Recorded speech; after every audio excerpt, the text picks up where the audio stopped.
आगामी 1.5 महीने के अंदर पूर्व प्रधानमंत्री शेख हसीना की अदालती प्रक्रिया शुरू की जाएगी। ऐसा दावा बांग्लादेश के सरकारी वकील और अंतर्राष्ट्रीय ट्राइब्यूनल के प्रमुख अभियोजक मोहम्मद ताजुल हुसैन ने किया है।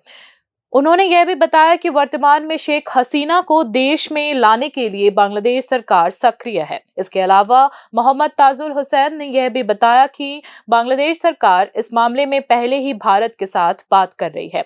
इंटरपोल के माध्यम से शेख हसीना को बांग्लादेश लाने की कोशिशें की जा रही है और भारत के साथ बांग्लादेश का जो समझौता है उसकी भी उन्होंने याद दिलाई। हम उम्मीद करते हैं कि मार्च महीने तक शेख हसीना और कुछ महत्वपूर्ण मामलों की जांच रिपोर्ट हमें मिल जाएगी। अगर हमें औपचारिक रूप से वह रिपोर्ट मिल जाती है तो 1.5 महीने के अंदर न्यायिक प्रक्रिया शुरू कर दी जाएगी। कितने दिनों तक यह प्रक्रिया चलेगी यह अभी कहना मुश्किल है।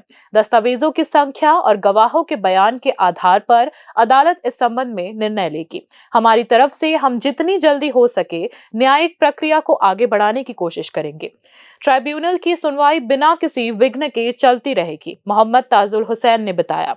इंटरपोल के माध्यम से शेख हसीना को देश में लाने की कोशिश की जा रही है। भारत के साथ बांग्लादेश का कैदी विनिमय समझौता है जिसे बांग्लादेश सरकार ने हस्ताक्षरित किया था। बांग्लादेश की अंतरिम सरकार उम्मीद कर रही है कि भारत इस समझौते के तहत शेख हसीना को वापस भेजेगा। यह दावा भी बांग्लादेश के सरकारी वकील और अंतर्राष्ट्रीय ट्राइब्यूनल के प्रमुख अभियोजक मोहम्मद ताजुल हुसैन ने किया।